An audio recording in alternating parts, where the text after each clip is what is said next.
Actually, let us have a debate on my press conference. Yes. Let us go. Yes. Let us have very good idea. Let us have a debate on my press conference. Okay. Amit Shah ji, I challenge you to have a debate on the three press conferences. हाँ बोले, आप बोले। Speaker sir, मेरा कल एक सवाल था जो हिंदुस्तान के इतिहास में पहली बार डिसीजन लिया गया कि इलेक्शन कमिश्नर्स को फुल फुल इम्यूनिटी दी जाएगी। ठीक है, ये है ना, इसका जवाब इसका पीछे मैं खत्म नहीं किया सर। इसके पीछे जो थिंकिंग थी वो हमें सबसे पहले बताएं। ठीक है। दूसरी बात, नहीं हरियाणा की जहां इन्होंने बात की, इन्होंने एक उदाहरण लिया, वहां पर अनेक उदाहरण हैं। वो भी आपने दिया था ना, 19 वो भी आपने दिया था, इसलिए दिया वो भी 19 लाख वहां पे फेक लोग, वो उदाहरण आपने दिया था, इसलिए उसका जवाब दिया। और ये भी हमें बता दीजिए, actually let us have a debate on my press conference. Let us go. Let us have very good idea. Let us have a debate on my press conference. Amit Shah ji, I challenge you to have a debate on the three press conferences. Please. ठीक है, बैठ जाए। माननीय, please माननीय, आपने बात की थी, प्लीज। डिबेट ही तो चल रही है। उत्तर प्रदेश में और हरियाणा में दोनों चुनाव में वोट कैसे दे रहे हैं? प्लीज ये भी जवाब दे दीजिए। माननीय गृहमंत्री जी।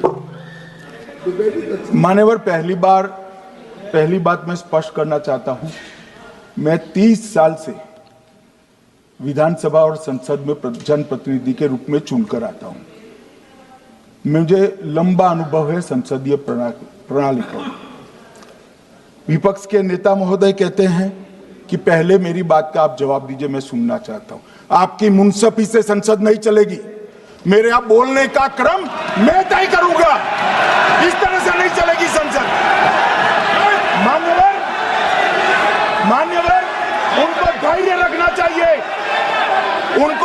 रखना चाहिए मेरा जवाब सुनने का।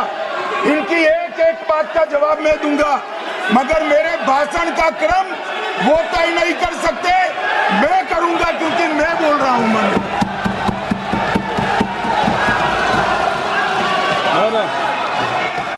एक मिनट गृहमंत्री, क्या गलत बोला उन्होंने यही बोला, आपने जो बात उठाई है मुझे कब बोलना है मैं तय करूंगा, यही बोला ना। उसमें क्यों उत्तेजित हो रहे हो आप?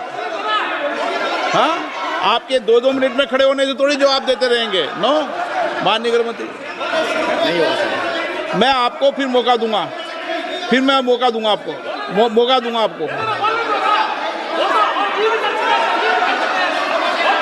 आप बोलिए।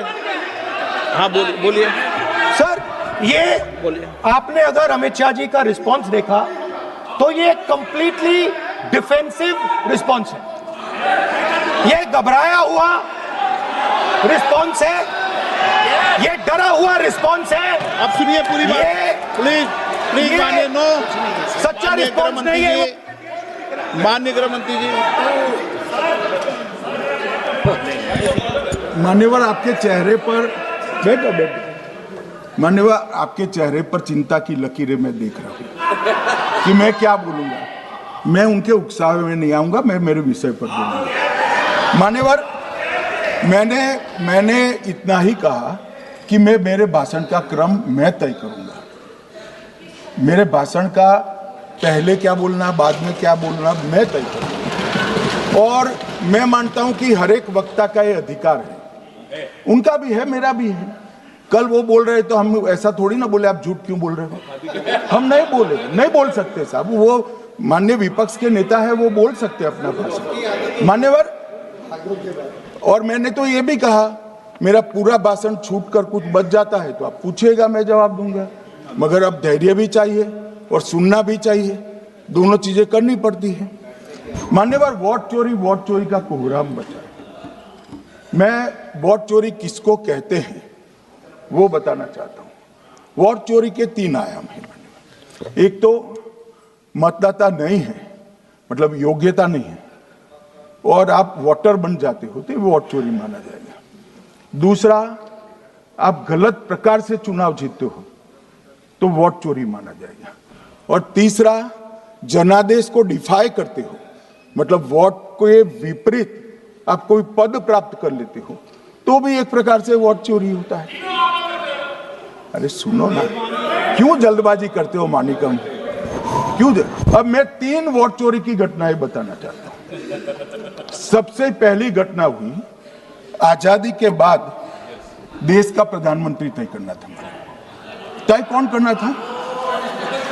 तो उस वक्त के जितने प्रांत थे, इसके कांग्रेस के अध्यक्षों ने, उनके एक एक वोट से तय होना था। अब 28 वोट श्री सरदार पटेल को मिले और 2 वोट जवाहरलाल नेहरू जी को मिले।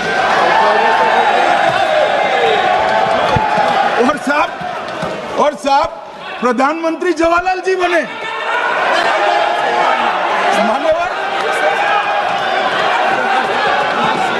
मान्यवर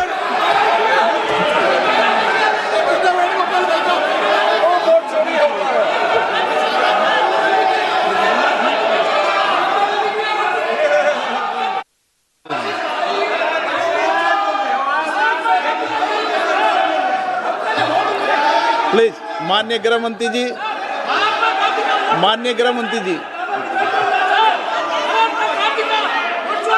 प्लीज।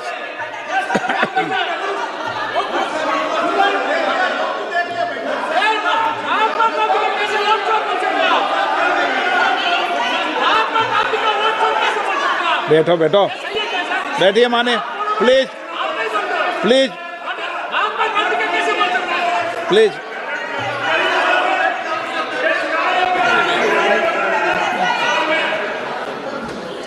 मान्यवर दूसरी, प्लीज बैठिए बैठिए माननीय सदस्य, प्लीज, हर बार नहीं उठते, बैठिए। मान्यवर दूसरे प्रकार की वोट चोरी और नैतिक तरीके से चुनाव जीते, ऐसी वोट चोरी भी भूतकाल में एक बार हुई थी। श्रीमती इंदिरा गांधी रायबरेली से चुनी गई। इलाहाबाद हाईकोर्ट में श्री राजनारायण पहुंचे कि चुनाव नियमों के अनुसार नहीं हुआ। इलाहाबाद हाईकोर्ट ने ये तय कर दिया कि श्रीमती गांधी ने उचित तरीके से चुनाव नहीं जीता है, हम इसको रद्द कर देते। मान्यवर, ये भी वोट चोरी थी, बहुत बड़ी वोट चोरी थी। और उसके बाद में क्या हुआ? उसके बाद में वो वोट चोरी को ढकने के लिए संसद में कानून लाया कि प्रधानमंत्री के खिलाफ कोई केस ही नहीं हो सकता। मैं विपक्ष के नेता को कहना चाहता हूं, इम्यूनिटी की बात आप चुनाव आयोग की पूछ रहे हैं, इसका तो मैं जवाब दूंगा, इम्यूनिटी का। मगर ये इम्यूनिटी जो श्रीमती गांधी ने दी थी, इसके लिए आपका क्या कहना है? और उन्होंने तो स्वयं के लिए ले ली। उनका आरोप है। प्लीज, ऐसे नहीं चलता मान्यवर, आप जब बोले, जब 5-5 मिनट में उठेंगे क्या? ये मान्यवर, उनका आरोप है। आप भी बोले। 9 गलत, 1-1 मिनट में सदस्य नहीं उठेगा ना। मान्यवर, उनका आरोप है कि सरकार ने बनाया तो लोकतंत्र ने बनाया, तो जो समय का केस था वो बताया है, आगे का तो मोदी जी को भी सब लोगों ने प्रधानमंत्री बनाया है भाई, आपकी कृपा से नहीं बने हैं। मान्यवर,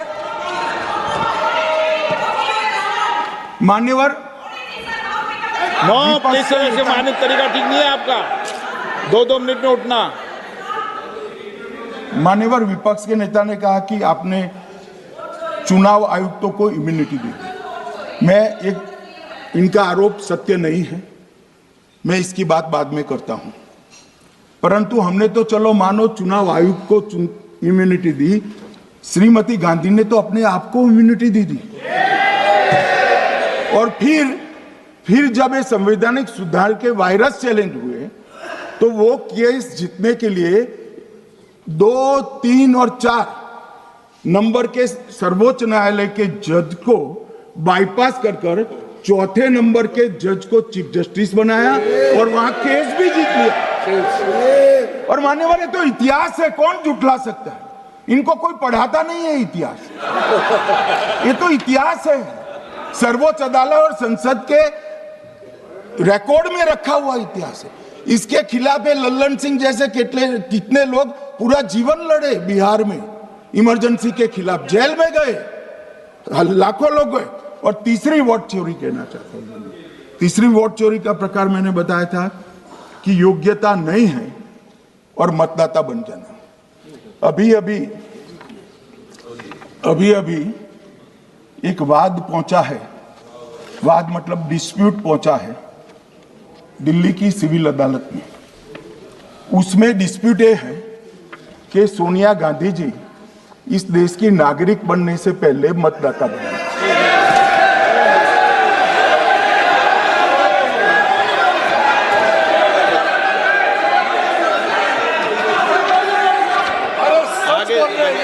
आगे सुनो, बोल क्या रहे, पूरी बात तो सुनो।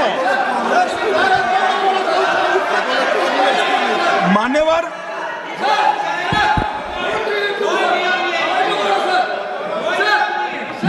मैंने इतना ही कहा है कि अदालत में केस चल रहा है जो फैक्चुअल है। अब जवाब तो उनको अदालत में देना है, सोनिया जी ने यहां क्यों दे रहे? अदालत में जवाब देना है।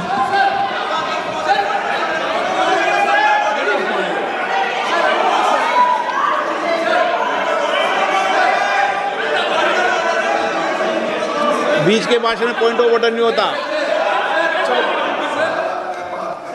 नहीं है सर, मुझे याद है जो माननीय सदस्य नहीं है, ये 352 ये रहा, 352 टेबल पे रहता है, मुझे वहां याद है 352। Home Minister is speaking about an issue which is pending in a court.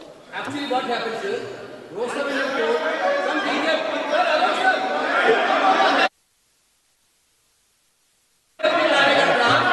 filed a case on Madam Sonia Gandhi's voting on that 80. Sir, that Ross Avenue court dismissed that case without, there is no substance in that case. After the same person given an appeal. Gandhi not even voted in that election. I am challenging Home Minister. Okay. Sonia Gandhi not even voted that election. Can you prove it? Can you prove it?